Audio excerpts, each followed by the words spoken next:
На светот има 7 гревови: богатство без труд, уживање без карактер, трговија без морал, наука без хуманост, обожување без жртва и политика без принципи. Се во ова како дел од македонската општествена сцена деновиве најсилно го гледаме преку раздорот што се случува во најголемата опозицијска партија. Поделбата на антички и проевропски, која од двете струи ќе го поведе ВМРО ДПМН напред.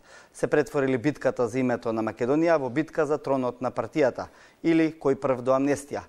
Битката не навестува брза разрешница, но понатамошното слабење на ВМРО ДПМН не е ниту државен интерес. Станува ли збор за битка на политички принципи или на политички табори? Вечерва во 24 отворено, мои вечерашни гости, пратеничката Даниела Рангелова, која денеска поднесе оставка на функцијата председателка на Унијата на жени на ВМРО ДПМН. Добра вечер за вас во студиото. Новинарот Зоран Димитровски од Фокус. Добра вечер и за вас. Михаил Пановски, поранешен пратеник од ВМРО ДПМН. Во принцип и двајцата гости кои што не се дел од актуелната партија, добри познавачи на приликите во десницата. Гостин вечерашен требаше да биде и Митко Јанчев, доскорешниот подпредседател на ВМРО ДПМН, но тој пред емисијата се јави да каже дека тешко ќе стаса во текот на емисијата. Доколку стаса, се разбира, отворено е студиото, ќе може да дојде и да присуствува и да дебатира во однос на темите што вечерва ги најавивме. Рангелова, денеска ја поднесовте оставката, како што кажавме, на местото во Унијата на жените на ВМРО ДПМН поради несогласување со политиките на партијата. Да имаш амбиција е позитивно, но да бидеш спремен да газиш преку живи луѓе само за да го задоволиш сопственото его и желбата за моќ е неприфатливо, напишавте во оставката. На кого се однесува? Тоа се однесува на актуелното раководство во кое што бев и јас до денес. И сметам дека има таму неколку луѓе кои што сериозно прават притисок врз нас, прво како членови, а потоа како функционери.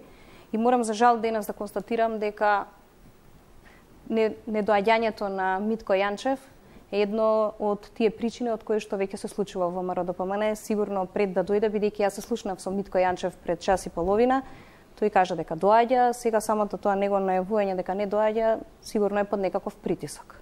Од врвот на партијата, од директно од председателот? Не да преюдицирам од кого, дали е директно или не, но најверојатно се наоѓа под некаков притисок и мислам дека е несериозно такво однесување за раководство на една политичка партија, бидејќи на крај ВМРО ДПМН е демократска партија и без разлика дали некои членови или функционери во ВМРО ДПМН имаат право на начин на сопствено размислување и делување.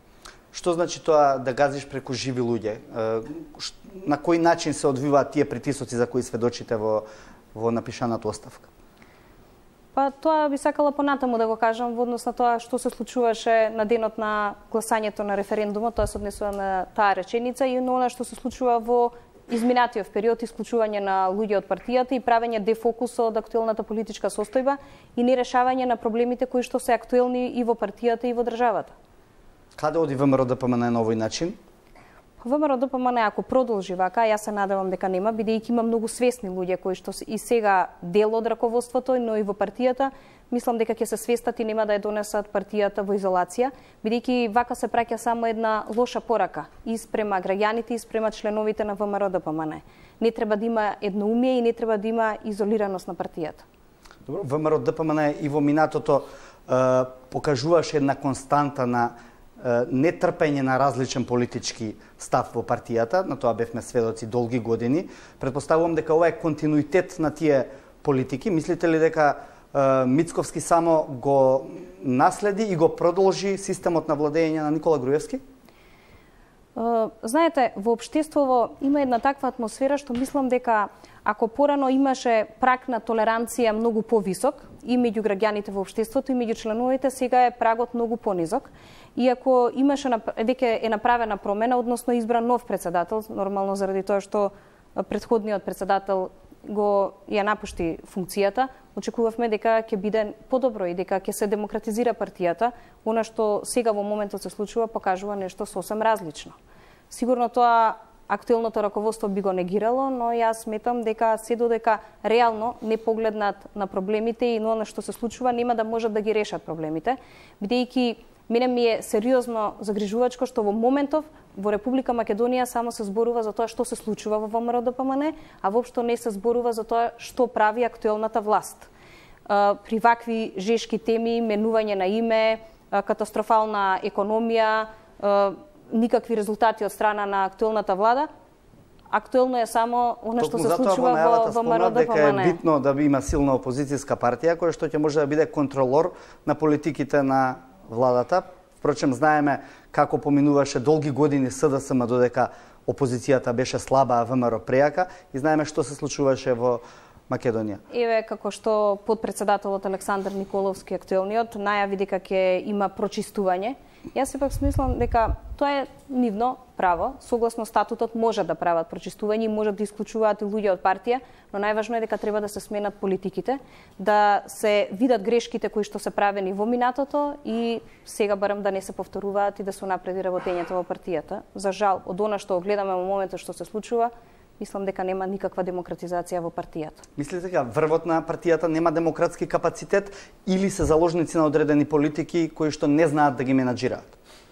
Мислам дека кога веќе го имате водството во своји раце, вие треба да креирате саме политика. Не можете да дозволите социјални мрежи да ви креираат политичко мислење и да креирате политика од однос на тоа колку лајкови имате на вашата фан страна или што рекле членовите по местните комитети. Секако ние треба да го почитуваме мислењето, бидејќи тие се нашата сила во партијата, но сепак лидерот е тој што треба да води. И ако верува во нешто, треба да се држи до тоа и нормално партијата ќе оди напред. Но ако нонстоп се колеба и ако нема став каде треба да се движи, тогаш има проблем во партијата. Благодарам за сега. Ќе се вратиме, се разбира, со уште неколку тези за оваа ситуација во ВМРО-ДПМН. Димитровски, сведоци сме дека во опозицијата се случува еден раскол или раздор, како и да го наречеме. На што се должи тоа? На преголемиот, преамбициозен обид на Христијан Мицковски да завладее со партијата и да не дозволи туѓо мислење, или тој е заложник на одредени политики кои што ја носат партијата во изолација? Јас пишував во некои текстови кога Христијан Мицковски се појави на политичката сцена, односно кога стана лидер на ВМРО-ДПМН и некои негови првични потези, дека станува збор за условно речено стечаен управник на фамилијата.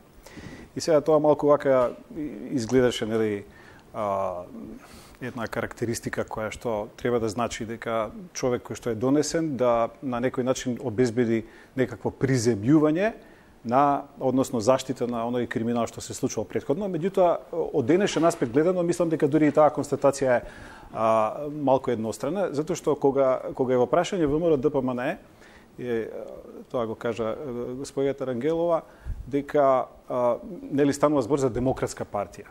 Станува збор за демократска партија, но во првиот дел таа е и внатрешна македонска револуционерна организација.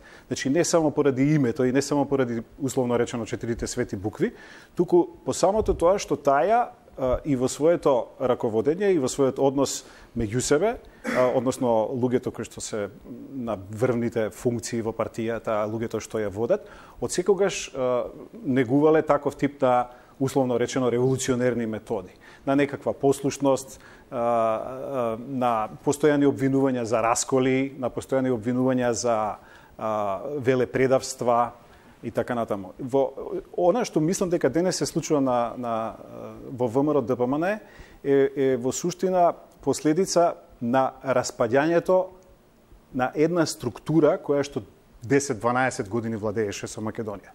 И сега, Христијан Мицковски не е нов лик. Значи, тој е дел од таа структура, без оглед што бил можеби едно помало штрафче, но врз него се прекршуваат сите последици од тоа распаѓање на таа структура. Гледаме разни процеси, од судски процеси, преку други политички процеси, преку идеолошки конфликти. И мислам дека она што е значајно е проблемот што во овие 10-12 години владење на ВМРО-ДПМН. Значи, настрана сега дали постоел криминал кој што треба да се разрешува преку СЈО. Да не беа бомбите, прашање денес дали тоа ќе го расчистувавме. Според мене многу поважен е оној другиот дел, идеолошкиот дел. ВМРО ДПМН изминативе 10 години, иако беше на власт со ДУИ, со албанска партија, негуваше еден извесен период неформално антиалбанство. И тоа заживеа меѓу членството на ВМРО ДПМН и симпатизерите. Вториот дел, иако ВМРО ДПМН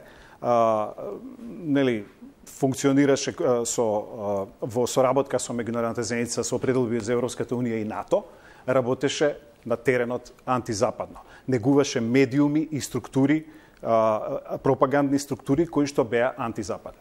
И сето тоа денес се рефлектира, значи од моментот на губење на власта, нели, од она што се случуваше последните месеци после бомбите, тоа се рефлектира на начин дека се појавија... Добро, но Мицковски не дојде за да се рефлектира на овој начин, туку веројатно за да ја консолидира партијата која беше во тој момент урнисана од претходното владење и да направи некаков рефреш или ресет на тоа партиска номенклатура.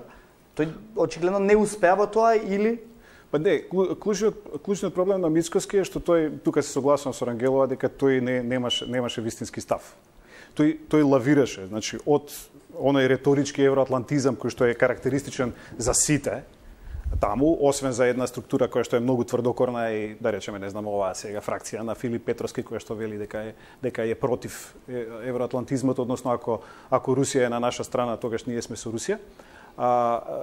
Значи, од еден велам, реторички десничарство, демохристијанство, конзервативизам, кој што, нели, е карактеристичен за сите досегашни лидери на ВМРО ДПМН, но кокетирање со еден тип на идеологии кои што се ретроградни и кои ВМРО ДПМН не можат никаде да ја одберат. Добро, благодарам.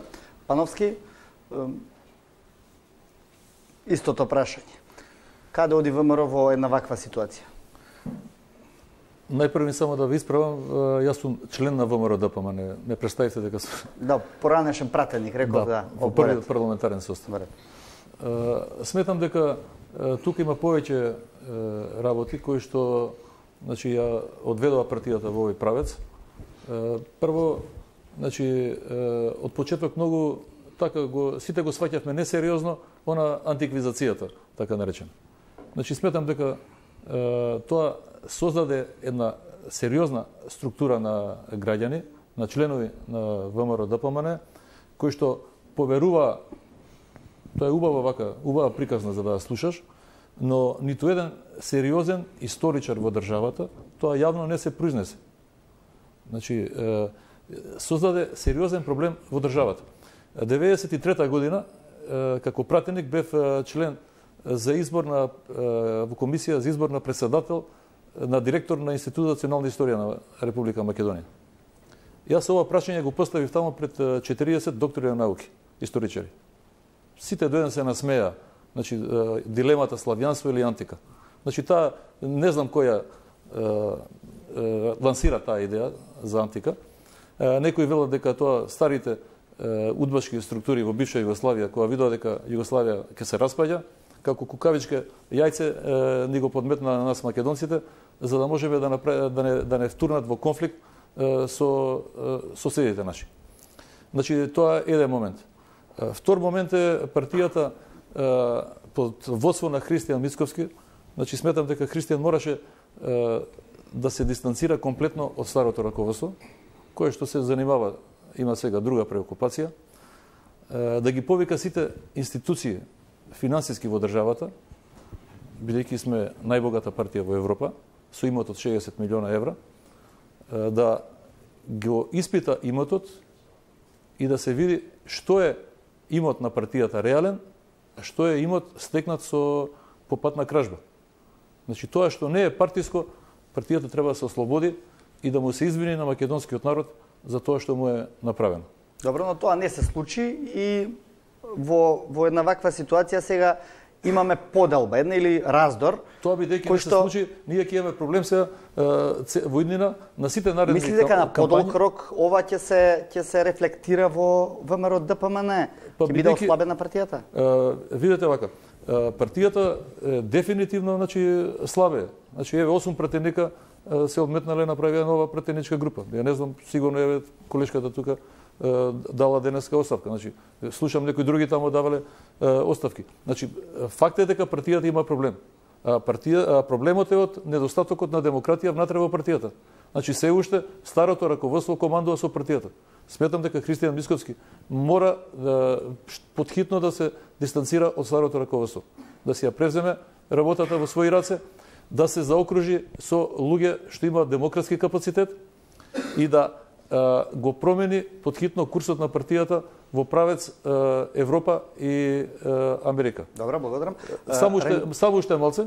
Ќе ви дадам простор во сакам, не може од партијата да се исклучуваат и да се менуваат луѓе чие што потекло ВМРО-вско е неспорно. Не може во овие исклучени да биде Костадин Богданов, чиј што родител, татко Стојан и Чичко Тодор се основачи на партијата. Бил министер прв, во прв извршен комитет бил Чичко му Тодор. Не може да го исклучиш најуспешниот градоначалник од државата, господинот Јанчев. Не знам, денеска нели не е тука. Мора партијата, фактички тоа е иднината на партијата. Богданов и таа цела екипа што е со него, која што е со неспорна евроатлантска ориентација. Благодарам. Има доста реакции на Фейсбук, па морам веднаш да ја прашам Рангелова, бидејќи дел од прашањата се упатени кон неа, дали Рангелова ќе си даде оставка како пратеник во собранието? Нема да си дадам оставка како пратеник, заради тоа што сметам дека треба да покажеме едно политичко действување за кое што јас сум добила мандат од граѓаните на Република Македонија. Јас ќе постапувам согласно одлуките на партијата, нормално, и ќе функционирам во рамки на пратеничката група на ВМРО-ДПМНЕ. Нема да гласам за уставни измени, бидејќи тоа беше мојот став од самиот почеток, ако тоа ги засага граѓаните и најверојатно членовите. Прво, да кажам дека една од причините за кое што си поднесувам оставка е кога зборувам дека нема демократија во партијата, прво тоа се покажа во однос на гласањето на денот на референдумот. Иако беше донесена одлука на извршниот комитет секој да постапи по своје убедување, на која седница јас си прашав дали по сопствено убедување, ако излезам да гласам против, бидејќи на вистина сакав да гласам, ми беше одговорено да во рете, за да на 30 септември, кога излеговме на гласање јас и мојот колега пратеникот Драган Данев, да бидеме буквално масакрирани на социјалните мрежи. И тоа во организација на ботови и Facebook профили кои што се наоѓаат во зградата на ВМРО-ДПМНЕ.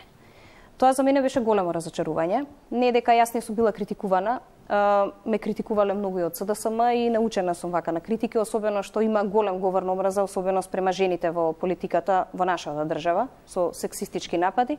Најмногу ме загрижи тоа што беше од организација на ВМРО-ДПМНЕ и тогаш сериозно се запрашав дали веќе има демократија во нашата партија.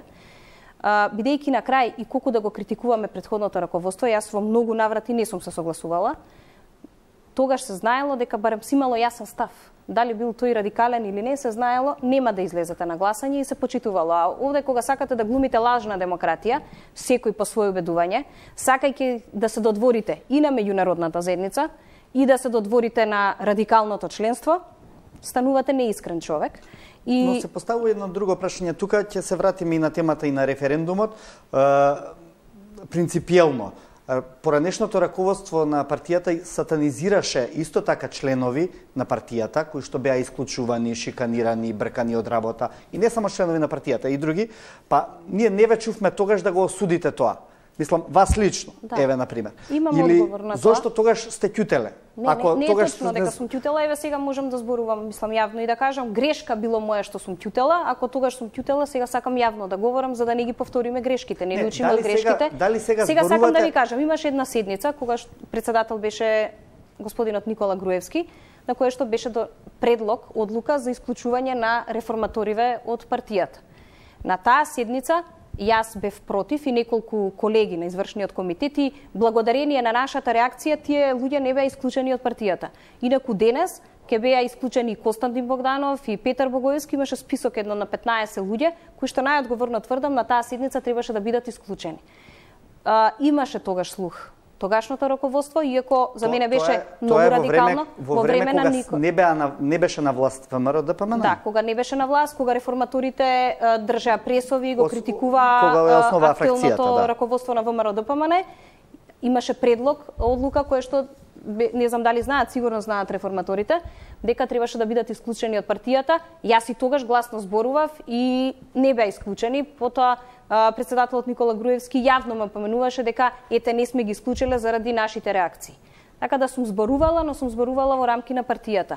Јас сепак и сметам дека ние треба проблемите да ги решаваме во рамки на партијата, но кога ќе дојда до една точка од која што нема враќање, значи до кулминација, тогаш подобро јавно да се кажат, за да ги спречиме да продолжат да прават грешки понатаму. Не е важно дали ние ќе бидеме некогаш пак од некое раководство во ВМРО ДПМН. Важно да се научи сите да учиме од сопствените грешки.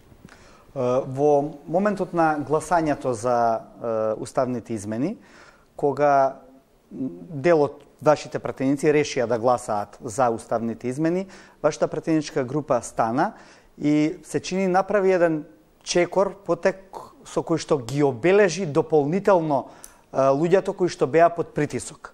Тоа го направивте и вие и другите пратеници. Зошто мораше на тој начин да се изведе тоа шиканирање, жигосување или како и да кажеме, без разлика дали се согласувате или не со нивните постапки? Јас искрено ви кажам, јас се срамам од таа моја постапка. Искрено мислам дека и многу мои колеги се срамат заради тоа што јас ќе ви кажам лично зошто станав, инаку не бев. Немаше да станам и да ги обележам колегите кои што гласаа за, заради тоа што во изминатиот период се ширеше една пропаганда дека ние сме земале пари, се тргуваше со пратеници, дека не знам некој нас не купил и дека ние сме оценети од СЈ ОЈО.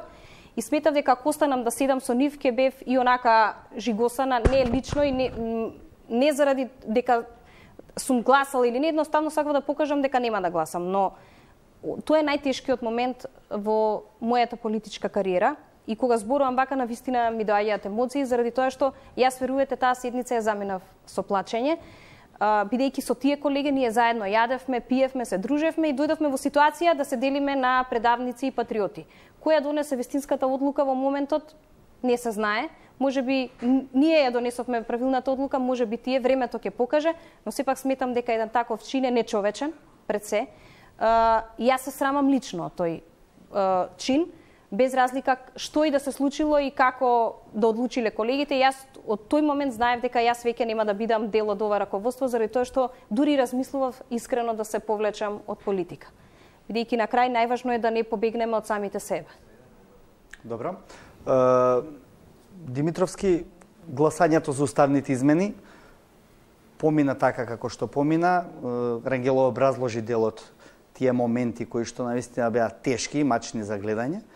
Мислите ли дека во натамошниот период следи дополнително раслојување во парламентот и можно ли и други пратеници од опозицијата да се приклучат кон овие што гласаа за уставните измени? Знаете, тешко е да се шпекулира, сепак не ги познавам толку тие внатрешни односи во ВМРО ДПМН и како размислуваат пратениците, меѓутоа она што го гледаме на отворена сцена, гледаме дека постои раслојување. И тоа раслојување значи по сите основи. И кажав причините кои се дека во прашање нели распаѓање на една структура. Но ова што се случува со пратениците, мислам, на исклучувањето на пратениците пред се од партијата, тој ригорозен чин. Прво Мицкоски покажа со тој чин не само недемократичност, тоа е може и да се очекува, да речеме, не го почитувале партискиот став и веднаш, бидејќи кај нас партиите и СДСМ и ВМРО ДПМН немаат некоја голема внатрепартиска демократија, тоа е јасно. Туку тој од една страна ги затвори сите врати за било каква комуникација, зашто ако вие погледате, да речеме, пратеничката Канчевска кажа, јас не давам бланко поддршка на овој процес, јас сакам само да се отвори дебата. И заради тоа гласам да се отворат уставните промени. Ако нашите предлози и така натаму не успеат, прашање нели дали ние повторно ќе гласаме на крајот за уставните промени. И сега вие имате еден рез од партиското раководство кој што се случува дека некој извршил внатре предавство и веднаш го посочува прстот кон нели сивата еминенција на ВМРО изминативе 10-15 години Сашо Мијалков. Значи, тоа е барање на некаква, бидејќи ние знаеме што значеше Сашо Мијалков сите овие 10-15 години, нели? Што значеше пред се во ВМРО ДПМН и во општеството, и меѓу новинарите, и во круговите некаков, нели, страф и трепет во таа смисла. И ако сега се насочува кон него дека е тој виновникот за ова што ни се случува, тоа е насочено, нели, кон она друго членство и симпатизери на ВМРО ДПМН, дека ваков крупно предавство, условно речено, не може да биде грешка на раководството на ВМРО ДПМН, не може да биде лоша политика, туку е... Раководството на ВМРО ДПМН веројатно имаше палета на можности да го блокира гласањето, да направи било што, ако не сакаше да се донесат уставните измени, односно да се пристапи кон отворање на уставот. За тоа го обвинуваат и различните струи, нели, од страна. Сега прашањето е дали премолчено се дозволи отворање на уставот, односно продавање на лажен патриотизам, како што се вели во писмото што тој човекот што бил страф и трепет го спомнува во... Сашо Мијалков што има комуникацијата постојано со Мицкоски, знае и што му кажувал во тие разговори и тоа го презентира во јавност. Мицкоски треба да излезе тоа да го демонтира или да го објасни. Но поважно е и нешто друго, дека за време на референдумот, односно пред референдумот, Мицкоски фактички говореше во тој контекст дека не само што ќе им дозволи на сите, нели, како да се изјаснат како што сакаат, туку тој лавираше во својот став од самиот почеток. Прво велеше дека самиот ќе гласа против, па на крајот добивме некакви информации дека им ветувал на амбасадорите дека тој самиот ќе гласа, но не сака да влие затоа што во партијата има и тврдокорни. И на крајот испадна вистина она што го читаме од Сашо Мијалков, не заради тоа што денес ние треба да го величаме Сашо Мијалков дека е некаква фигура која што сега е демократична, знаеме како во каков систем тој владееше, туку едноставно Мицкоски треба да излезе пред јавноста и да одговори на тие прашања, затоа што тоа се легитимни прашања кои што би ги поставил дури секој новинар во оваа држава, а не поготово инсайдер од типот на Сашо Мијалков. Но Мицкоски мислам дека нема храброст тоа да го направи, затоа што едноставно знае како е поставена таа позиција и знае кои ставови застапувал. Да, и тоа писмо фамозно на Мијалков рефлектира една сосема поинаква слика за ВМРО ДПМН, ако може да му се верува, а инсайдер претпоставуваме дека ги знае информациите, дека всушност раководството само глумел лажен патриотизам со цел добивање политички поени, а всушност и ним име во интерес да се реши прашањето името. Дали е ова точно или... Јас не би сакал да навлегувам во тие шпекулации, не им ги знам односите, знам дека беа блиски доста, и Мијалков со Мицковски, а друго би сакал да кажам, кога сме на оваа тема. Значи, сметам дека најголемиот проблем е што ние не можеме да разграничиме што е државен интерес, што е партиски интерес. Значи, секојаш државниот треба да биде пред партискиот, така? ВМРО требаше уште во старт да се произнесе према договорот кога се потпиша во Преспа. Јас лично сметам дека во оваа влада на господинот Зоран Заев само надворешната политика вреди. Мислам дека економијата се води многу лошо, но за прв пат ние имаме, значи, министер за надворешни работи кој што на вистина ја води работа како што треба. Сметам, лично мој став е дека договорот е добар и дека партијата требаше тоа во старт да се произнесе така по тој договор. Бидејќи ако се произнесеше така, ќе ги немаше сега сите овие проблеми што настана поради тоа. И втора работа, требаше да им се овозможи на пратениците да си гласаат кој како сака по негово, значи, мислење. За референдумот. Значи, не можеш ти на пратениците за таква важна одлука да им наложиш партиски став. Додека бевме ние пратеници, ќе ви кажам еден карактеристичен пример, што е многу сличен на ова сега. Кога се носеше уставот 91 година, на 17 ноември, ние имавме состанок цела пратеничка група, 39 пратеника. Нас, извршниот комитет, во отсуство на председателот Љупчо Ѓоргиевски, ни даде директива да гласаме против уставот. Од 39 пратеника, 36 не ја послушавме таа директива и гласавме за уставот. Само тројца пратеници не гласа, а еден не дојде на гласање. Си отиде дома. Значи четворица. Сите други 35 не ја почитувавме одлуката на тој извршен комитет. Дали биле во договор со претседателот кој тогаш беше во Америка и комуникациите не беа како што се сега, не знам. Но замислете што ќе беше со оваа држава ако ние тогаш го послушавме ставот на извршниот комитет и гласавме против.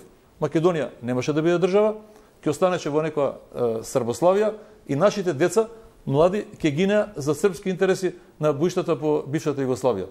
Значи, не можеме, пратеникот, штом си го ставил на листа, ти мора да му дозволиш да гласа по негово мислење. Ја не навлегувам се дали одлуката им била исправна, тие најдобро си знаат, дали некој бил уценуван, ова што се спекулира, пари големи биле во оптек, се давале, се правиле. Не знам и не можам да давам оценка. Но сметам дека пратениците мора да им биде дадена слобода, поготово за вакви важни државотворни прашања, секој сам да си ја земе одговорноста и да си одлучи. Само сакав да интервенирам, она преска што прашавте остана малку недоречено. Значи, јас пишував и пред референдумот дека одлуката фактички да се бойкотира референдумот, затоа што ВМРО-ДПМН фактички на крајот го бойкотираше референдумот. Значи, одлуката за бойкота, тоа се насетуваше, иако имаше став, нели, дека сите ќе постапат онака како според нивната совест, е отварање на просторот за пазар во парламентот. Затоа што ако вие имавте јасно гласање против и повик за гласање против, кој што ќе беше логичен став на ВМРО-ДПМН, или ќе имавте победа на кампот, нели, за, или ќе имавте победа на кампот против. Затоа што според некои нели проценки, јас ова реформистите што го говореа дека и тој камп против можеше да собере барем приближно исто толку гласови. И со сериозна контрола на процесот на референдумот, затоа што знаеме дека постојат забелешки за дали имало полнење кутии или не, со сериозна контрола дури имаа шанса, нели, дури и да победат во тој процес. Но тие избра... Еве има инсайдер. Зошто ВМРО-ДПМН го саботираше референдумот? Мислам дека тоа беше стравот од пребројувањето, најверојатно. Иако јас мислам дека ако повикаше раководството на гласање против, дека ќе имаше сериозен број на граѓани кои што ќе гласаа против, но и најверојатно навлекувањето на она една групација бойкотирам, која што веќе изработи изминатиот период и од тука се направи лоша проценка по мене барам. Зошто сега ова се случува со исклучувањето на луѓе од партијава? Прво, за мене е смешно да исклучиш некој кој што е сега само обичен член на партија. Еве, и Никола Тодоров, и Сашо Мијалков веќе одамна не се во ниедно тело на партијава. Според мене беше донесена погрешна одлука, погрешна проценка дека ова прашање нема да се реши институционално, иако внатре ние во себе сите, барем, како раководство на ВМРО-ДПМН, знаевме дека постои сериозна опасност ова прашање да се решава институционално. Мојот став да се излезе на гласањето беше баш во оваа насока, дека ако излеземе, ако навистина граѓаните се против, да излезат и да гласаат против. А ако се за, тогаш нема проблем, граѓаните да одлучат дека ова е надпартиско прашање. Со оглед на тоа дека се направи погрешна проценка, од почеток голема победа, глорификација на процесот и еве бойкотирам победи, но тоа траеше многу кратко, се додека се закажа седницата за уставните измени и кога се виде дека има луѓе кои што се спремни да гласаат за уставните измени.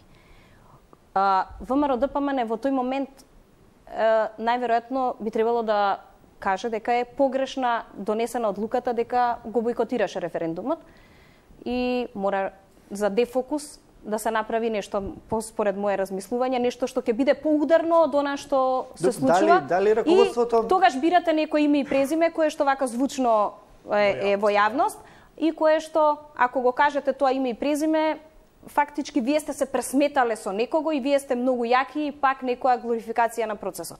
Но најголемиот проблем на ВМРО-ДПМН е што е? Овде јас и кога зборувам за ВМРО-ДПМН и за себе зборувам. Тоа што ние во изминатиот период креиравме многу лажни очекувања кај граѓаните на Република Македонија и кај членството. И еве тоа што зборуваме дека сме патриоти. Навистина има луѓе во ВМРО-ДПМН кои што се големи патриоти. И сега на ова прашање за името најмногу губи СДСМ, заради тоа што ова е сензитивна тема. Ја верувам дека нема граѓанин во Република Македонија кој што сака да го смени името. Значи дури и оние пратеници кои што се од СДСМ би сакале да влеземе во ЕУ и НАТО без да се смени името. И сега на ова прашање се прават голема бука, нормално и меѓу граѓаните се собираат политички поени. Најлесно е да бидеш против, но треба реално да им кажеме на граѓаните. И мене ми беше поентата таа што им ја кажував и на членовите, дека реално со сите оние средби кои што ги имавме со представниците на меѓународната заедница, ние да сме за ЕУ и НАТО и тоа е согласно статутот на партијата на ВМРО-ДПМН. Но јасно ни беше кажано на средбите дека без прифаќање на Преспанскиот договор нема влез во ЕУ и НАТО. Така требаше да им кажеме на граѓаните на Република Македонија. Христијан Мицковски кажува дека не излегол на гласање заради тоа што за него е неразбирливо прашањето. Јас за жал не можам да се согласам со ова заради тоа што е многу разбирливо.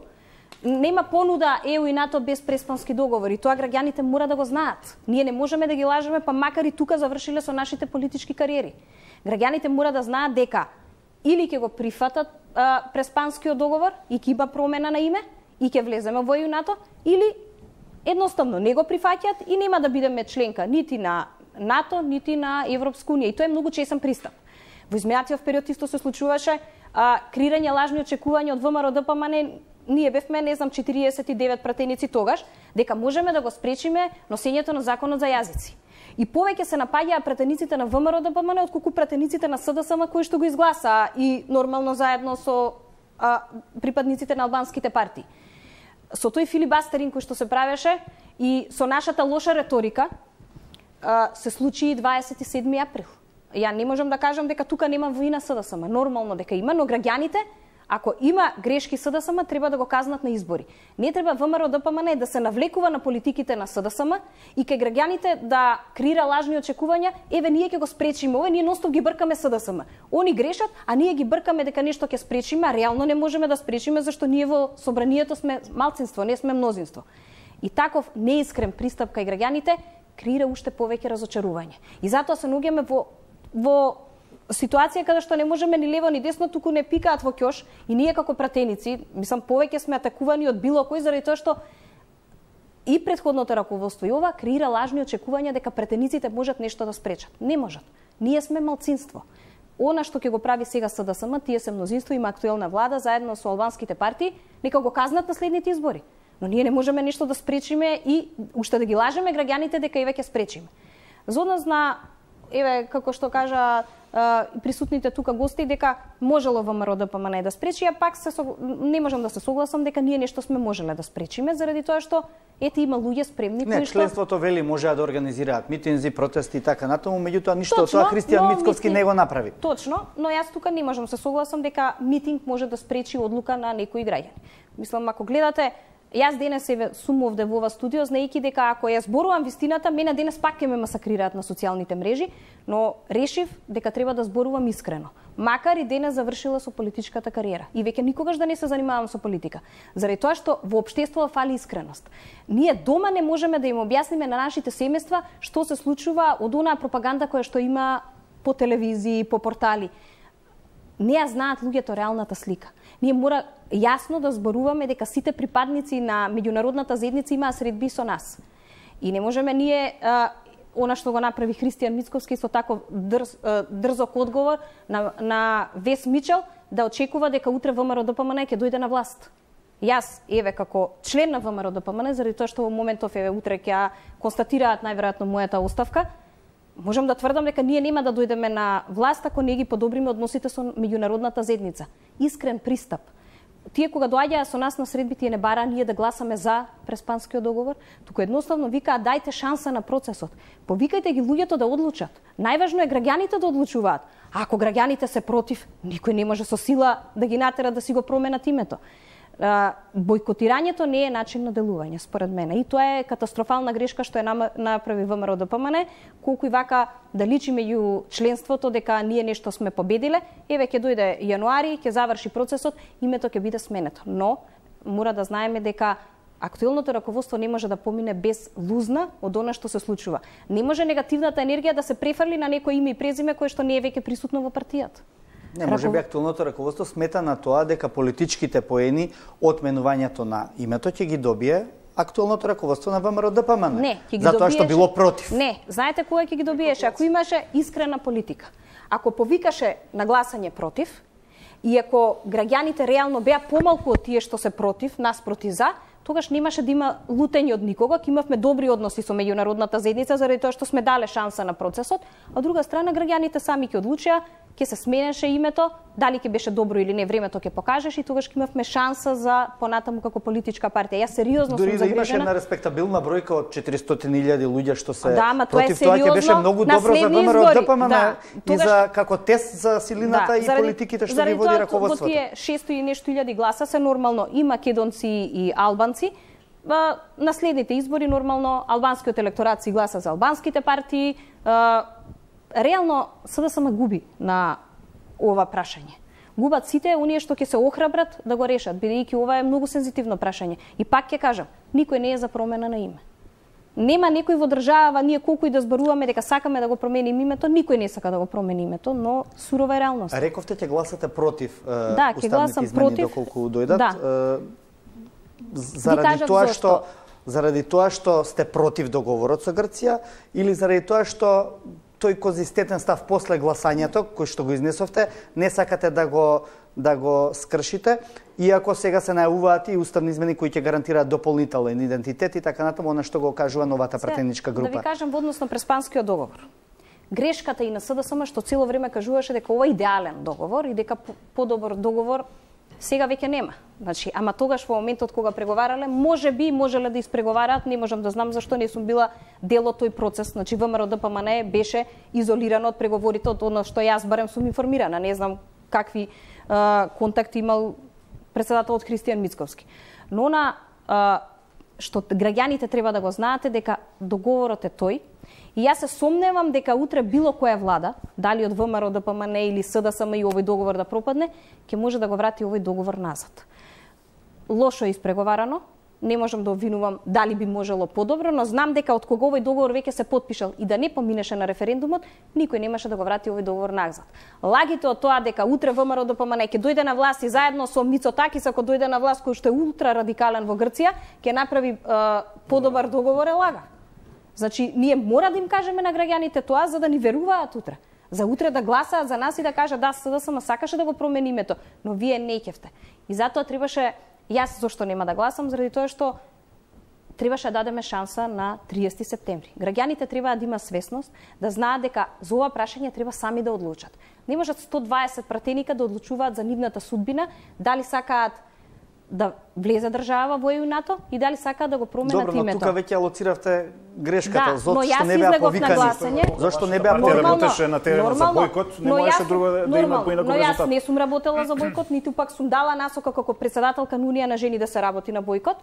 И со оглед на тоа дека граѓаните го послушаа индиректно или тајното бојкотирање, одлучија дека дали ако има други пратеници од ВМРО ДПМН што би сакале во иднина да гласаат за тоа, мислите ли дека повторно ќе бидат предмет на напади, жигосани или мислите дека некако лекцијата е научена?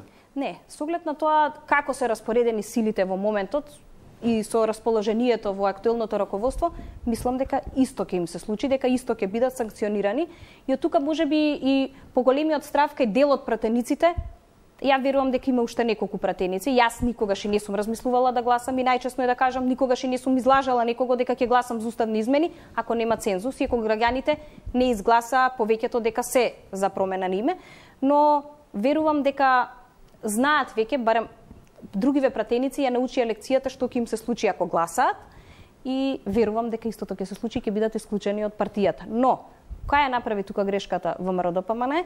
Со самото исклучување на овие пратеници, тие ги забетонира процесот и сега 100% знаеме дека овие пратеници фикс ќе гласаат и не им треба никој. Потврда на оние тези дека всушност Мицковски со тој потек го бетонираше парламентарното мнозинство и дека на тој начин му овозможи на СДСМ да го протурка договор. Да, за жал го бетонираше. Сега, зашто го бетонирал?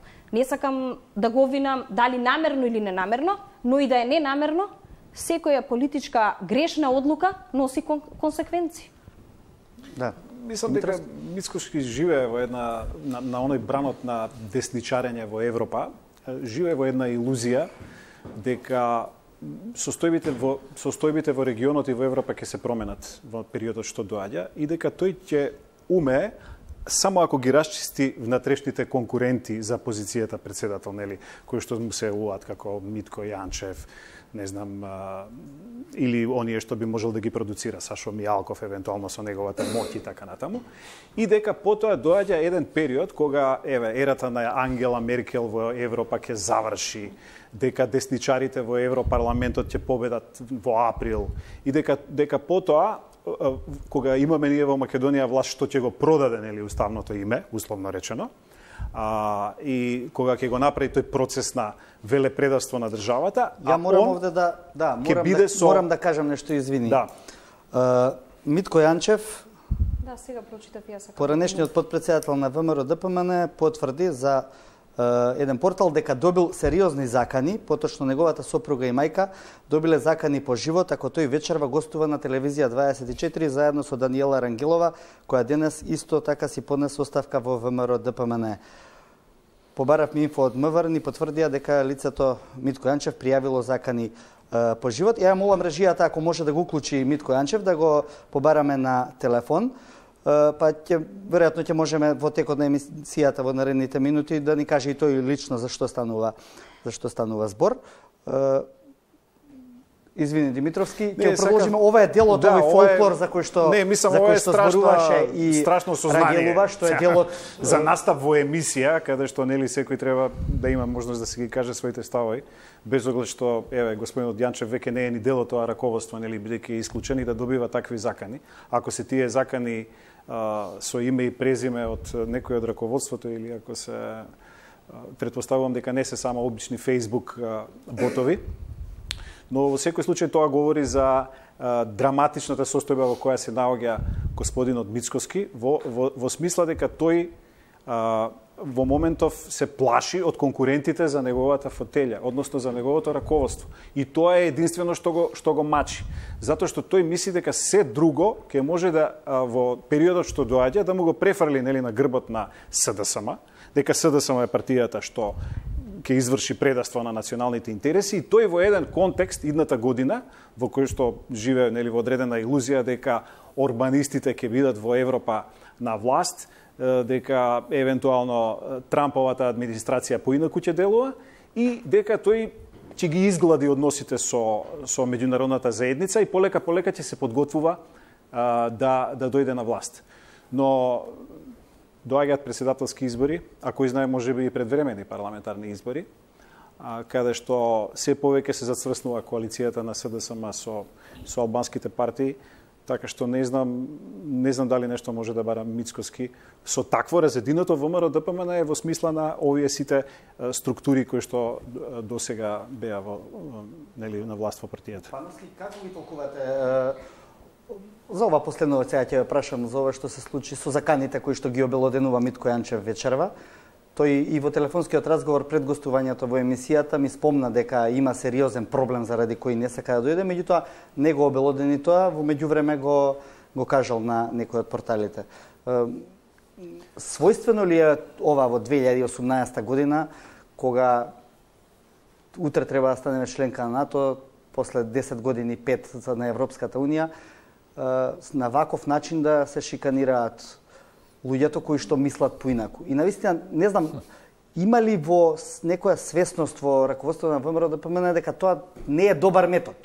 Не, видите вака, сега не можеме да обвинуваме кога не знаеме. Значи не знаеме кој му се заканул. За мене Митко Јанчев е најуспешен градоначалник во Република Македонија во моментов. Значи, моје мислење дека тој дискочи со име и со презиме ќе ги победи и двете големи партии да се соберат заедно. И ВМРО ДПМН и СДСМ. И ВМРО ДПМН не сме од Митко Јанчев да се откаже така лесно.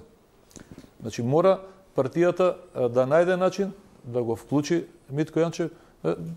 За околу заканите не би сакал да зборам. Тоа е работа на органите. Нека си ја бркаат работа. Добро, да не забораваме дека он пред 2-3 дена имаше изјава во која што рече јас ќе бидам идниот претседател на ВМРО ДПМН, па Тоа веројатно што има лошо во тоа ако човекот има амбиции да биде председател на ВМРО ДПМН?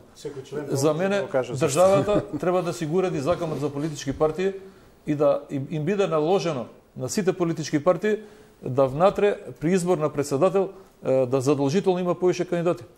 Нека си гласаат членовите, секој нека се искочи со програма како што излагаат на избори за премиер да бидат, така нека се борат внатре во партијата за председателското место.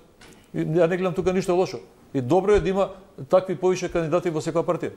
Ја значи апсолутно Митко Јанчев сметам дека е потребен на партијата, да биде на тоа место кај што беше барем на тоа место и потхитно партијата да ги врати значи Костадин Богданов како и екипата околу него како докажани проевропски ориентирани кадри. Само на тој начин ќе полека ќе можеме да ја враќаме до вербата во меѓународната заедница. Да не се лажеме, без добри односи со меѓународната заедница и без добри односи со албанските партии, ние не можеме да се вратиме на власт. Ја ќе ви кажам на работа што ја дознав пред некој ден, што ако е вистина е многу опасно. ВМРО ДПМН имаше најголема поддршка од Ангела Меркел и од партијата нејзина. Институтот Конрад Аденауер, сите тие кадри што беа на позиции, од пратеници до директори до штотине, поминаа низ школата на Конрад Аденауер. Јас имам информација дека Конрад Аденауер се трга полека, се дистанцира од нас како партија, што е многу лошо. Значи, тие контактираат со личности веќе, со Костадин Богданов, со Драган Лазаров, со таа екипа околу нив. Значи, они поддржуваат група, не поддржуваат партија очигледно. И ние мораме да ги вратиме добрите односи со таквите поддржувачи наши. Има една реторика, ја слушаме последните денови околу тие расчистувања во ВМРО ДПМН, дека нели се расчистува со одредени хипотеки од минатото. И сега тоа е вака убаво како флоскула, нели? Меѓутоа главните хипотеки од минатото на ВМРО ДПМН се токму овој начин на функционирање. Дури и да не е тоа директно закани од раководството, да речеме кон господинот Јанчев, тоа е создавањето атмосфера на линч и чистки. Нешто што ние го гледаме во ВМРО ДПМН долги години, не само во изминат 10 годишен период. И претходно со чистиките во Панорама, се што се случувало во таа, како јас велам, нели, револуционерна организација, бидејќи го носи името на револуционерна организација, води кон тоа дека тоа се хипотеките од минатото. За каква демократизација и реформа на ВМРО ДПМН ќе зборуваме? Извинете, Димитровски. Јанчев, дали ви имаме на линија? Добро вечер. Добро вечер, Владе. Добро вечер. Добро вечер. Како сте, прочитавме пред малку за заканите што ги добиле дел од вашето семејство, заради што беше одложено вашето гостување тука во телевизија 24. Може ли да ни кажете за што поточно станува збор? Добро, Владе, јас така би бил по-концептен и по-искрен. Значи, последниот месец дена константно добиваме закани и на Facebook статуси, на SMS пораки и така. Меѓутоа денеска на мојата сопруга на телефон добивме закана и тоа ми беше една од големите причини да не присуствувам, пошто сакам да бидам со семејство. Велите во континуитет добивате закани, лично вие, семејството, или тоа е еден збир на околности повеќе? Гледате, тоа е збир на околности кој што претходно јас ги имам пријавено во полиција. На пример, пред референдумот имав закани дека доколку излезам да гласам на референдум, ева како го цитирам тоа, на Јанчев во сон му се јавил татко и му кажал доколку излези да гласа на референдум, че за брзо време ќе се видат. А мојот татко е покоен од 2005. Така да, од таму почна цела работа, уште пред референдум. И такви повремени закани се добиваат и по SMS и на Facebook. Од кого стигнуваат овие закани? Ги идентификувате ли луѓето или од лажни ботови, така наречени? Ми се чини дека тие што беа од ботовите Facebook ботовите се лажни ботови. Ali тоа е работа на службите кои што може да откријат или да не откријат. А овие SMS пораки исто така се пријавени телефонските броеви, така да верувам дека ќе се откријат од кој како се. Разговаравте ли за ова и со раководството на партијата да се пожалите на она што се случува? И дали тие ви даде уверување дека тоа не стигнува од нив или од нивни инструкции? Сум разговарал со господинот Мицковски и сега пред 5 минути и пред месец дена. Тој ме уверува и ми кажува дека не е од негова страна и дека не е од страна на ВМРО-ДПМН. И јас би сакал да верувам во цело тоа и да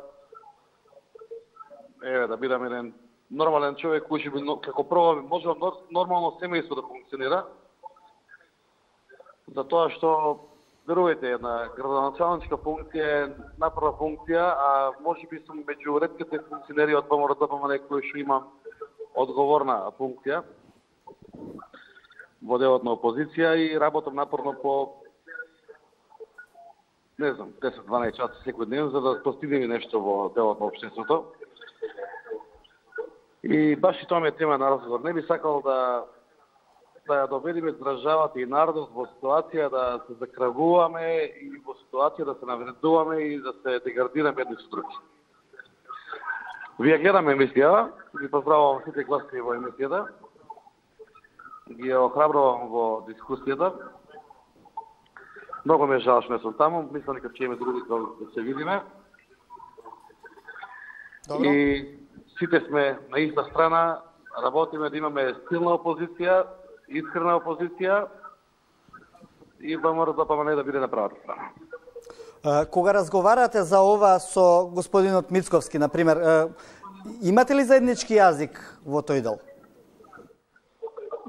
Ние морам да бидам искрен, до сега со господинот Мицковски никогаш не сум имал некој тензичен или неразбрив разговор, сега што се разбираме во делот на разговорот.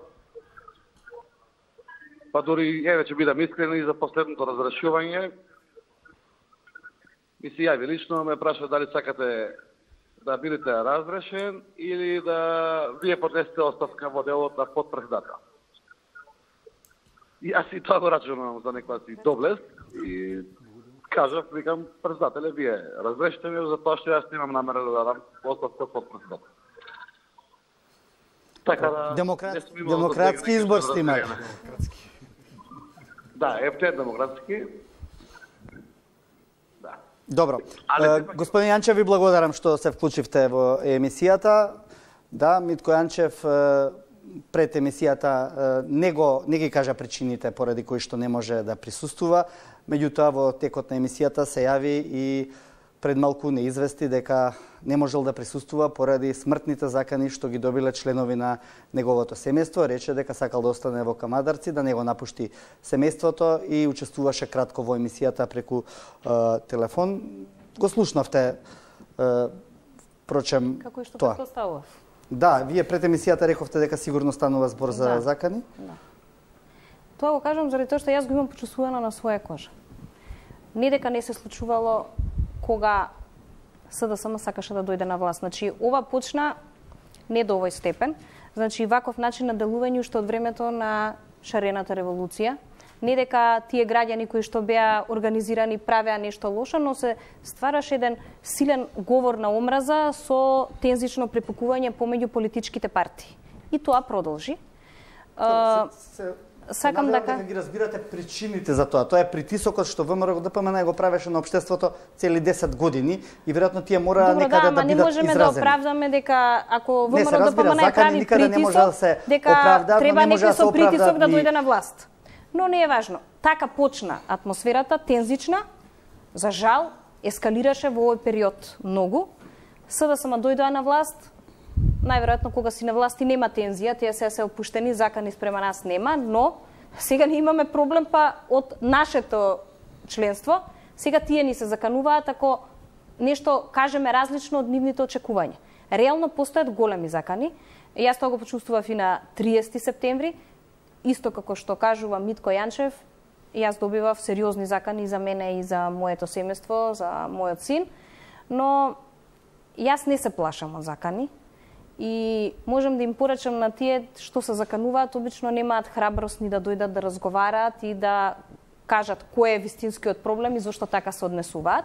Но пак тука ќе кажам дека за ова се виновни политичарите, вклучително и ние, јас кога кажувам како пратеници, бидејќи ако за ова прашање толку многу високо раководството ја дигна топката во општеството, дека се работи за живот или смрт, дека името не го даваме, луѓето чувствуваат потреба да заштитат нешто, односно да си го заштитат идентитетот и државата и така се однесуваат. Затоа треба политичарите, особено лидерите на политичките партии, да внимаваат што кажуваат во нивните говори. Например, од типот во својот живот се колнам дека името не го давам, бидејќи ВМРО-ДПМН е хиерархиски строго поставена политичка партија и обично членовите и во подолните структури го имитираат однесувањето на повисоките функционери, но на начин на кој што тие размислуваат. Овде може би е реторички, утре некој може физички да се пресмета со било кој различен неистомисленик и затоа мислам дека овој говор на омраза, без разлика дали е сега од ВМРО, утре од СДСМ или од било која друга политичка партија, треба да се заложиме како граѓани прво, а после како политичари, час поскоро да заврши.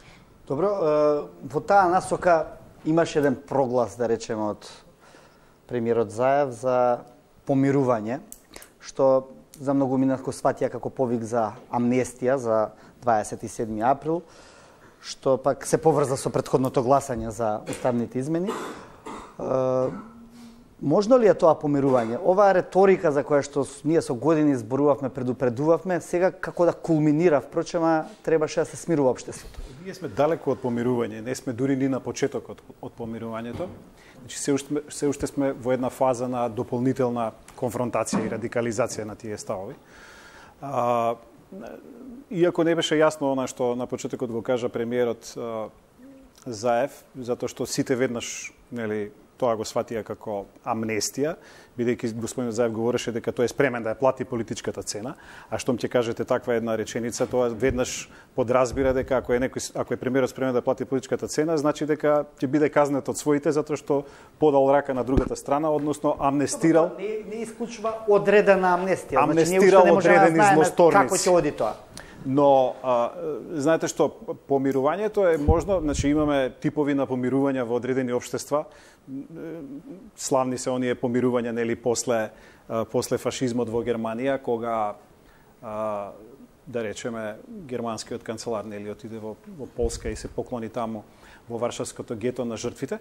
Меѓутоа, зашто станува збор кога има помирување? Не е доволно, Заев рече, јас ќе им простам на оние што, нели, извршија врз мене метепа и така натаму, насилство некакво. Зборувам сега за 27 април, бидејќи помирувањето, ако се сеќавате, е концентрирано на станите од 27 април, кои што беа еден вака врвен чин на таа физичка конфронтација и значи не е доволно само жртвата да им прости на своите джелати. Туку веројатно е потребно тие што се наследниците во партијата, во другата партија во чие име се вршело такво насилство, значи би требало и тие да подадат рака и да кажат да, веројатно некој тоа го правел со намера, а има таму еден куп невини луѓе кои што влегоа во парламентот и само беа заведени, некои немаат никакво кривично дело и така натаму, само имаат учество во толпа, нели? Но ние гледаме дека од другата страна, напротив, немаме таква реторика. Од другата страна имаме реторика дека СДСМ е виновен за тоа што се случи во парламентот. А ние имавме еден чин на неколку месечно директно кршење на уставот во смисла на тоа спречување новото парламентарно мнозинство да се формира парламентарното мнозинство, да избере председател и да се избере влада. Тој чин на насилие кој што кулминираше на 27 април не може да има помирување се додека во ВМРО-ДПМН има раководство кое што не е спремно да признае својот дел од вината. Јас не велам, тие велат дека и СДСМ има вина затоа што ја силувал седницата на крајот, нели? И избрал на неделовнички начин. Меѓутоа, ова силување траеше многу подолго, неколку месеци за непредавање на власта, легитимна власт на ново парламентарно мнозинство. Од тие причини сметам дека помирувањето нема да има никакви резултати. Тоа ќе биде повеќе на ниво на помирување во парламентот, нели со тоа тело парламентарно кое што ќе се направи и евентуално некаков чар од таа приказна нели може да имаат одредени учесници во настаните од 27 април кои што немаат некакво големо тешко кривично дело или насилство.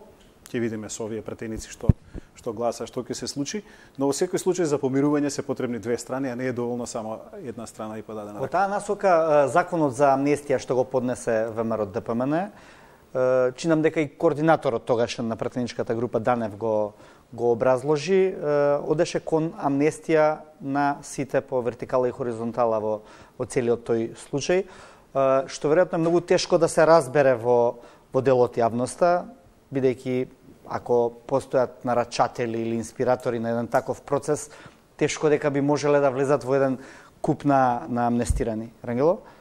Тоа е рефлексија, како што кажав, еве од изминатото делување. Нели СДСМ со самото тоа што Зоран Заев повикува на помирување и фактички во тоа помирување, ако тие 8 пратеника кои што нели се дел биле од ВМРО и се ВМРО ДПМН учествуваат во процесот на помирување, тогаш таа група ќе го реши процесот, односно ослободувањето на делото 27.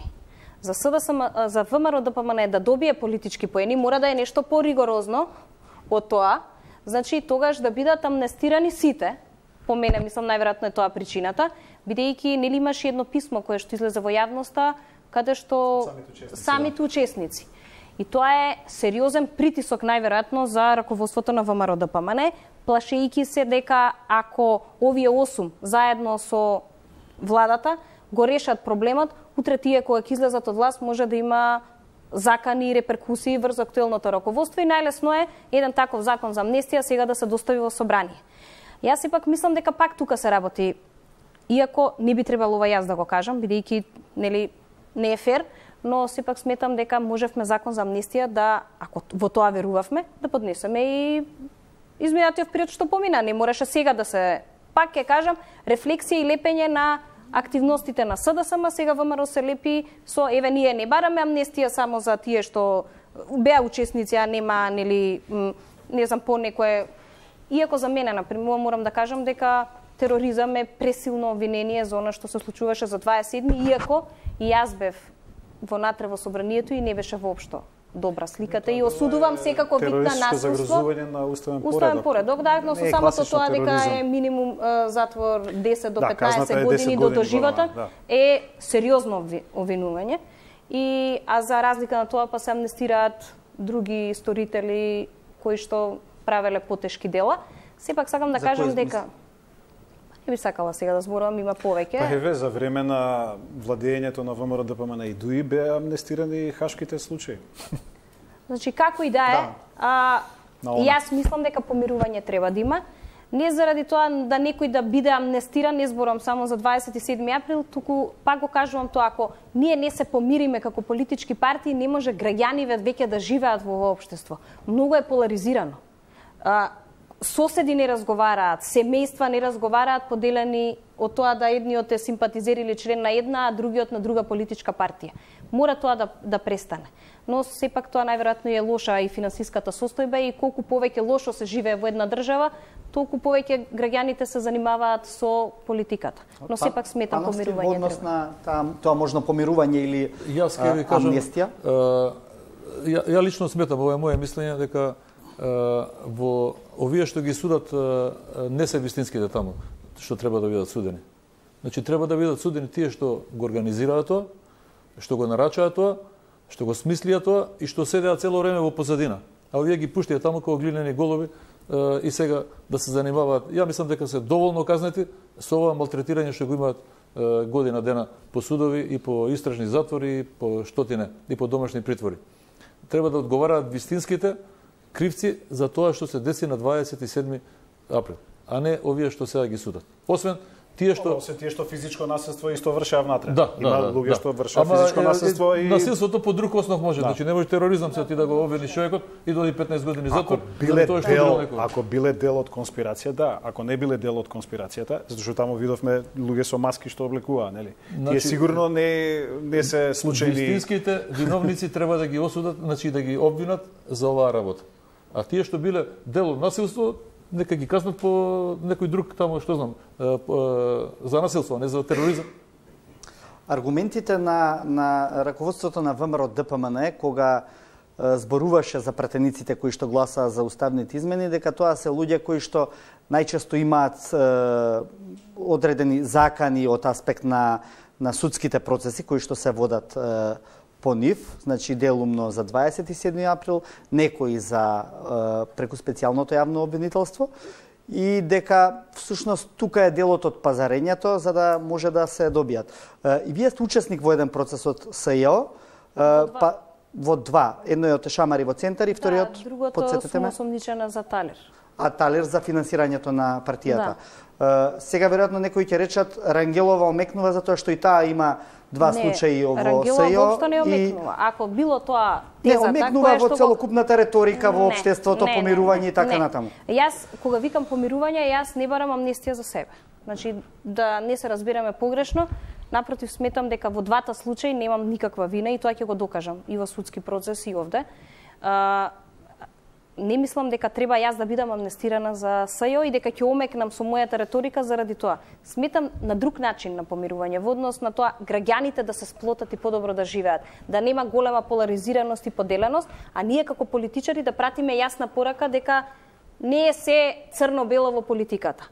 Дека треба да знаат граѓаните дека ние ако во собрание имаме остра реторика, дека на крај пратениците на СДСМ и ВМРО ДПМН пијат кафе во клубот на пратеници и ручаат заедно. И тоа мора да го знаат граѓаните за да не бидат така поделени и да се тепаат за политички партии. Политиката е едно, нормалниот живот е друго. Треба да гласа за оние во кои што веруваат. Инаку, јас сметам дека, барем за себе, има многу процеси во кои што има луѓе, не можам да тврдам как, по кој основ се ставени, но јас верувам во судскиот систем и сакам да се докажувам таму. Јас за мене амнестија не барам. Но сметам дека треба да има друг начин на помирување.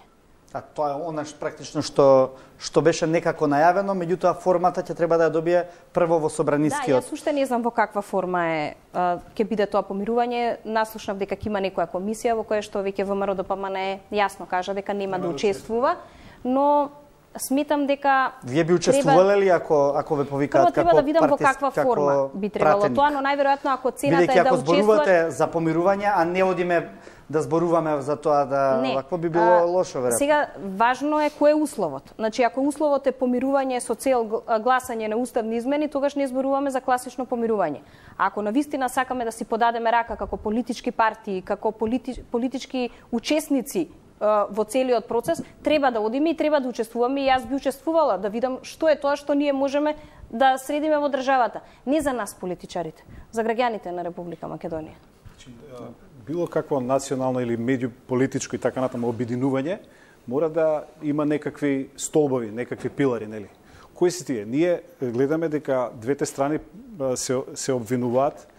Значи ние имаме поделеност, нели, на предавници и патриоти. Со таа реторика вие утре не можете да имате помирување. Значи дали можеме ние да ги затвориме темите на националните концепти? Значи да нема обвинување дека Македонија веќе нема да постои како држава ако Зоран Заев продолжи да ја води, или дека или другата страна без оглед сега, значи не е битно сега е во моментов Зоран Заев. Или ако не влеземе не знам каде, дека ќе се распаднеме, или ако влеземе таму дека албанците ќе ни ја земат државата и така натаму. Значи тие запаливи реторики придонесуваат за она што говореше и Рангелова дека ние сме скарани во семејствата, секој има член на семејството кој што не само што не разговара со него, туку се пцуе и се конфронтира. Мислам дека тоа е основата која што политичките партии како еден не само чин на помирување, туку чин на, ако сакате, и на политички бонтон треба да го усвојат помеѓу себе. Да престанеме да се расправаме за национални теми кои што се апокалиптични, кои што утре нели ќе престане да изгрева сонцето ако СДСМ или ВМРО ДПМН не се на власт. Добро, благодарам. Тука оставам простор за студентите од правниот факултет да се вклучат во дебатата. Повелете. Добар вечер. Јас сум Цветковски Никола, студент на политички студии. Би сакал да се обратам на пратеничката Рангелова најпрвен. Кажете ми, дали позади причините за вашата оставка се крие распадот на повеќе внатрепартиски клики, што се случи при процесот на консолидација и внатрепартиско обединување, нели отпочнат од председателот Христијан Мицковски? Истовремено, што мислите колку политичка штета и нанесовте на партијата со вашите изјави денеска? И како мислите дека ќе се одржи тоа на вашата политичка кариера, имајќи предвид дека вашето лично гласачко тело се воглавном нели партиски активисти? И би сакал за друг некој е тоа? Да, за господинот. Да, ајде прво да одиме директно. Првото прашање беше дали е мојата оставка резултат на внатрепартиските несогласувања? Нели бидејќи се случаа одредени распади на клики, нели, во партијата, па дали Видите, се вака, табори, ако можам да искрено така? кажеме. ВМРО ДПМН не е пред распад. Значи, не можеме да зборуваме ако јас си одам од раководството и ако Митко Јанчев е разрешен или ако некого исклучиле од партија дека ВМРО се распаѓа. Значи, ВМРО ДПМН е силна организацијска структура, значи организирана партија. И се работи за голема политичка структура и тоа туку така нити би требало, нити ќе се распадне. Јас поднесувам оставка заради тоа што ве кажав. Првата причина е дека не се согласувам со некои од политиките и ги образложи, а втората причина е она што се случи на гласањето. Кога ние ги обележавме пратениците, кога станавме, и јас тука сама себе се обвинувам и како што кажав се срамам од мојата одлука, и јас да станам, видовме дека нема веќе човечност меѓу нас. Значи дента кога требаше да се случи гласањето во тој период, сите пратеници, барем од ВМРО ДПМН, бегаа едни од други, не знаејќи кои се тие што ќе гласаат. Повеќето колеги мои пратеници, кои што јас сите си ги почитувам, бега и од мене, мислејќи дека ако јас сум излегла на 30 септември дека ќе гласам, и тоа е една нездрава атмосфера во една политичка партија, од каде што треба да се плашиш да мислиш слободно. Нормално, треба да ја почитуваш политичката одлука, но сепак не можеш да живееш во страв. Нема ни една цена политичка која што некој активист може да ја плати за да биде функционер во било која политичка партија. И јас, еве ако сте вие нели политички науки еве студирате, во храбрувам утре кога ќе бидете политичари да размислувате сами со своја глава и најважно да не побегнете од сами себе. Второто прашање беше дали ќе си направам лична штета. Со самата моја оставка јас веќе не мислам на мојата лична штета, мислам повеќе и на партијата и на државата. Најверојатно покомотно ќе ми беше да останам на партиската функција и на следни парламентарни избори да се најдам на една од листите. Но оној моментот кога треба да прашате дали до овде и ќе надминете границата, дали треба понатаму вака. Ако ние денес не покажеме различно делување, никогаш нема да се поправат работите во партијата. Ние со нашето делување, јас или некои колеги кои што ќе постапат поразлично, не сакаат да ја распаднат партијата. Ние сакаме да ја зајакнеме и да ја разбудиме свеста кај раководството и кај сите идни раководства на партијата.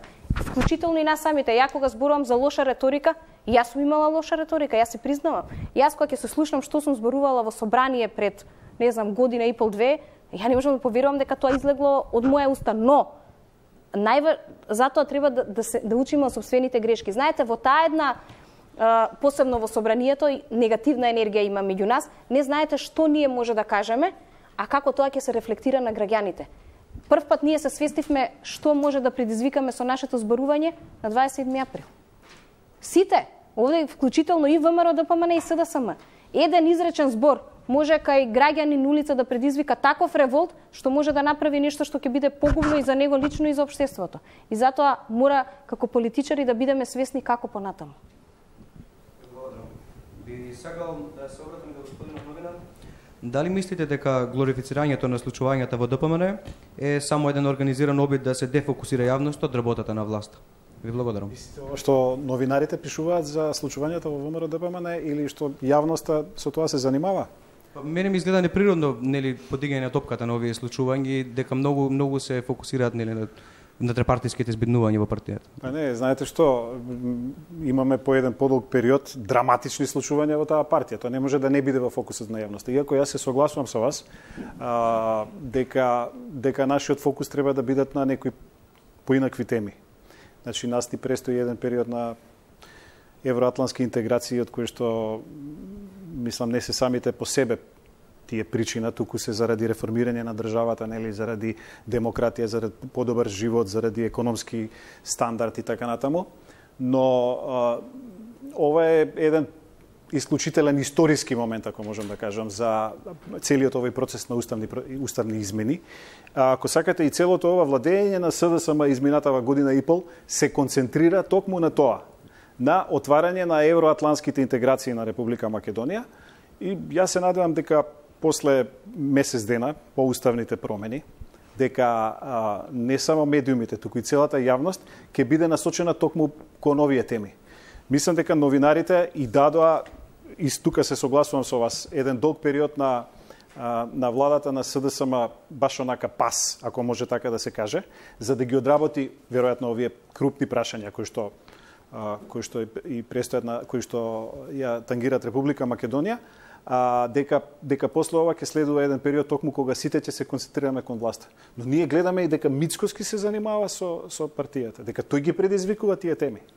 Тој, ако не ги исклучеше пратениците, ако не ги исклучеше другите членови на ВМРО-ДПМН, ако оставеше се да функционира онака како што смета, меѓутоа тој со тоа само си го призна својот политички пораз во ВМРО-ДПМН и ги наметна темите во јавноста, луѓето да се занимаваат со ВМРО-ДПМН. Благодарам. Друго прашање? Да активираме некој од долните редови, ајде. Некој да каже Да, може и мислење. Добра, ајде додека се охрабрат малце студентите. Во однос на она што се вели, повторно ќе вратам уште малку амнестијата, бидејќи е интересен феномен, тој е заговаран долги години. Иванов имаше еден обид за аболиција, кој што не успеа своевремено. Доколку сега се случи некаков тип на амнестија? Дали тоа му дава одврзани раце на Иванов утре да повторно прокламира нешто што се вели амнестија или аболиција? Еве, ајде од Жоро, па ќе одиме понатаму. Мислите амнестија за што? За 27 април? Па, може би и за другите дела, може би и за делата на СЈО, да го врати она што го направи. Значи, веќе, колку што мене ми е познато од следење на овие измени, нели, во законите, дека аболицијата што тој ја направи, нели, тогаш за делата од СЈО, после тоа испадна, нели, ја повлече, меѓутоа таа е ништавна затоа што нели, правниците фактички тоа го аргументира дека не може да се повикува на член од законот кој е претходно избришан, иако Уставниот суд потоа ги смени тие членови од законот за аболиција од 2009 година. Но мислам дека господинот Иванов не може да ги амнестира овие дела, посебно не заради тоа дека тој не сака да го направи, туку овие напротив овие 4-5 месеци до крајот, нели, на мандатот што му остануваат до мај, тој и би можел да направи таков чин, затоа што нема да се одрази на некаква негова политичка кариера, таа е веќе завршена, нели? Но мислам дека она што е јавното мислење и целиот притисок на јавноста што го имаше и особено после неуспешната аболиција, дека тоа нема да се случи. А дали новиот преседател на Република Македонија ќе прибегне кон чинови на поединечно аболицирање или можеби некаква, јас не верувам дека ќе биде донесен некаков закон за амнестија во парламентот по принципот на она што се случуваше со случаите на она, но во овој процес на помирување можни се и поединечни аболиции, ако сакате и некои амнестии пошироки, но на велам луѓе кои што немаат кривични дела од поголем карактер. Благодарам, да правиме една куса пауза за реклами и се враќаме со финалето на емисијата. Повторно во студиото на телевизија 24 со пратеничката Даниела Рангелова, новинарот Зоран Димитровски и поранешниот пратеник од ВМРО-ДПМН Михаил Пановски. дебатираме за тоа што се случува во моментов во опозицијата. Како што кажавме на почетокот, Митко Јанчев требаше вечерва да биде присутен, меѓутоа тој се јави во текот на емисијата да каже дека поради закани што ги добиле членовите на неговото семејство, не смел и не можел да се појави вечерва во емисијата, односно не сакал да го напушти семејството.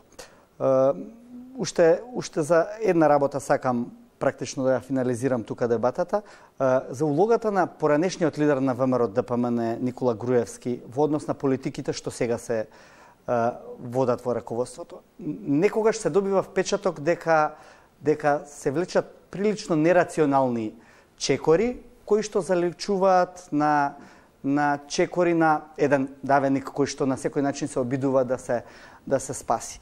Во однос на тоа и дали се уште има влијание Никола Груевски во раководењето на партијата? Искрено, не можам да зборувам, не знам во каква релација се нити почесниот председател Никола Груевски, ниту со актуелниот председател Христијан Мицковски. Од она што јас имам информации, барем кога јас сум го прашала председателот Христијан Мицковски, неговата реакција била дека не се во контакт 4 до 5 месеци. Добро, каков е вашиот впечаток? Но мојот впечаток е дека не е важно чиво е влијанието кога веќе ќе станете лидер на партијата. Важно е да го смените правецот. Ако претходно нешто не чинело и сте биле критикувани и граѓаните ве казниле на избори, сте добиле шамар од меѓународна заедница, вие треба да го смените курсот на однесување. А ако не го менувате, напротив го напредувате, тоа значи дека сте во погрешен правец.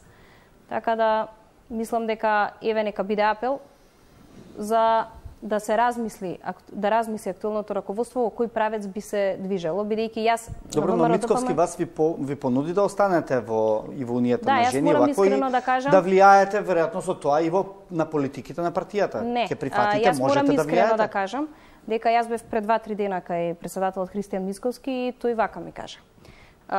Јас сакам да продолжиш да ја водиш Унијата на жени, но очигледно имаме различни политички ставови. Моите политички ставови се овие. Или ќе работиш согласно моите, мислам, политиките како што ги има повеќето од раководството, или ние не можеме да се најдеме тука. Еве, ти давам една недела да размислиш. Јас, кога треба да ставам на кантар помеѓу мојата политичка кариера и она како треба да се одлучува во политиката, јас еве одбирам, како што ме праша нели тука гостинот, дали ќе се грижам за мојата политичка кариера, воопшто нема да се грижам, спремна сум и сега да ја прекинам мојата политичка кариера, ако тоа разбуди нешто кај актуелното раководство и видат дека грешат. Можеби јас не сум во право, ја ќе им се извинам утре ако јас грешам. Но ако дојдат парламентарни избори и ВМРО ДПМН, за жал, јас сакам ВМРО ДПМН да победи. Јас секогаш ќе бидам ВМРО ДПМН, а ако изгуби и ако нема коалицијски капацитет и ако во периодот што следи е меѓународно изолирано, тогаш некој треба да се стави на прст и да каже дали погрешив или не, да се извини на членството и да го смени курсот на однесување, бидејќи секој за своите политички одлуки еден ден ќе плати цената. За жал така е во политиката. Политичка прагма или чист став е ова што го зборувате од аспект на тоа што проценката за движењето на вашата политичка кариера може да значи и во многу позитивна насока, доколку навремено го напуштате, условно речено, бродот што тоне, да, но сепак е ризик. Не се согласувате со неевропските политики што ги води. Да, не се согласувам со неевропските политики.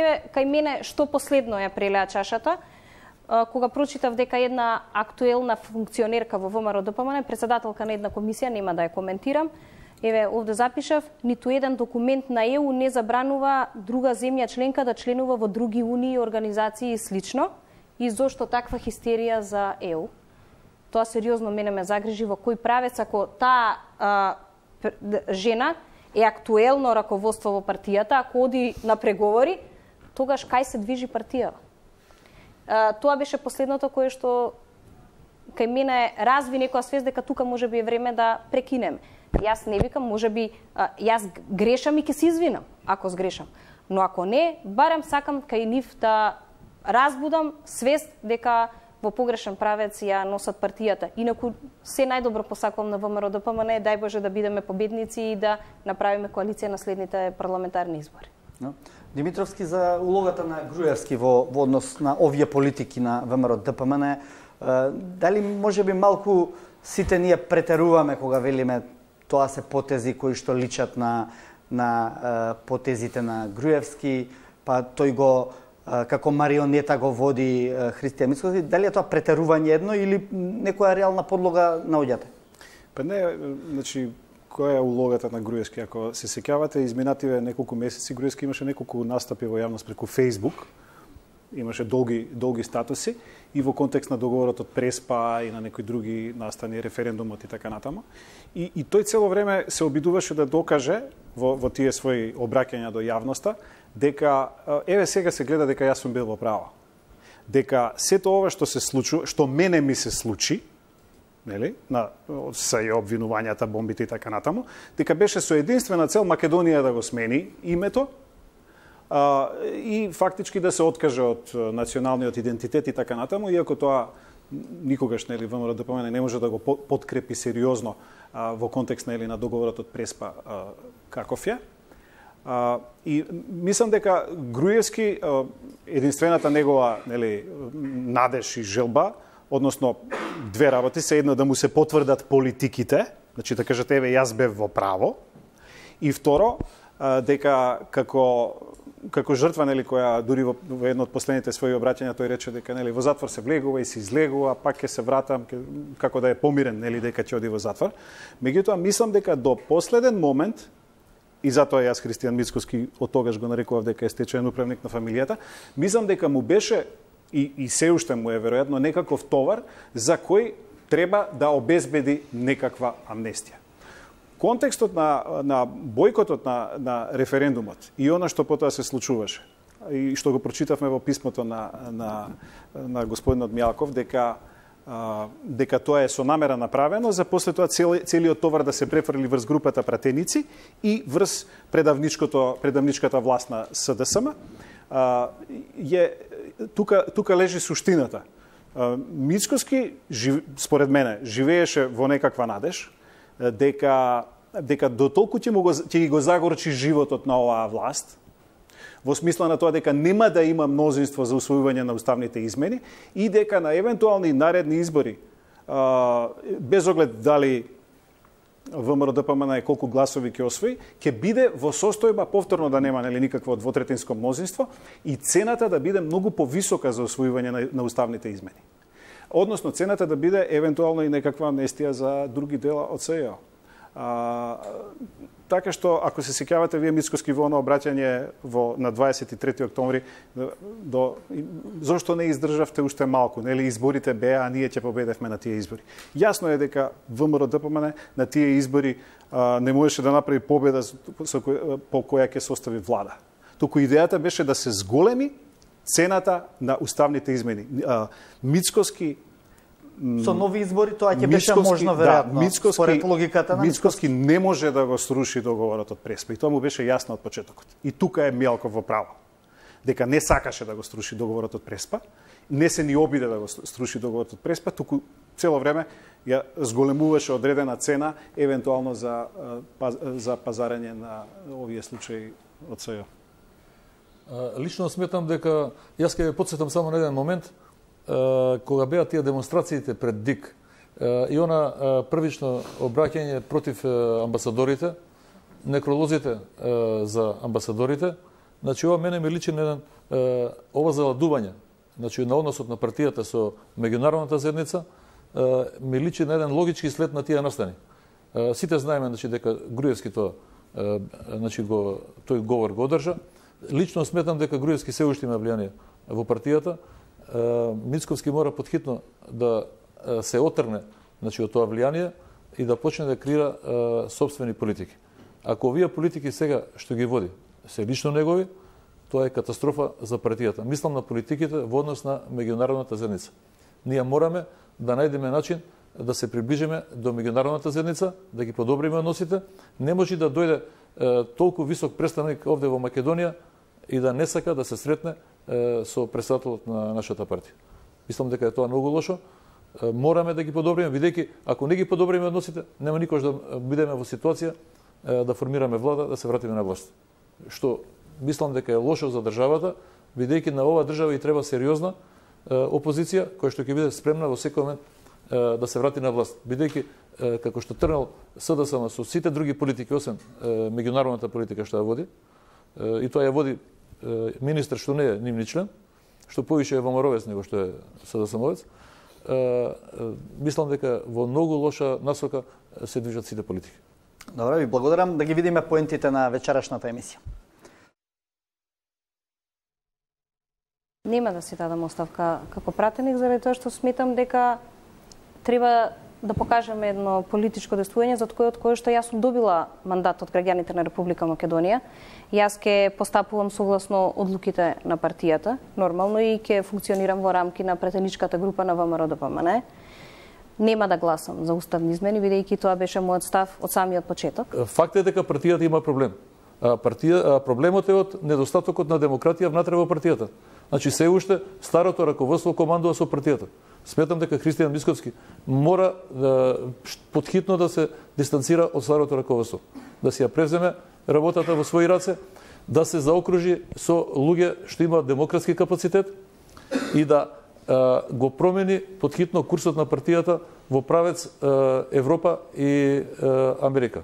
Јас пишував во некои текстови кога Христијан Мицкоски се појави на политичката сцена, односно кога стана лидер на ВМРО-ДПМНЕ и некои негови првични потези, дека станува збор за условно речено стечаен управник на фамилијата. И сега тоа малку вака изгледаше, нели, една карактеристика која што треба да значи дека човек кој што е донесен да на некој начин обезбеди некакво приземјување на, односно заштита на оној криминал што се случувал претходно. Да, тука е крајот на вечерашната емисија Отворено. Гостува Рангелова, Димитровски, Пановски. Ви благодарам на вечерашното друштество. Благодарности до студентите што беа тука во студиото. Вие, почитувани гледачи, останете со програмата на Телевизија 24. Следува американската серија Афера.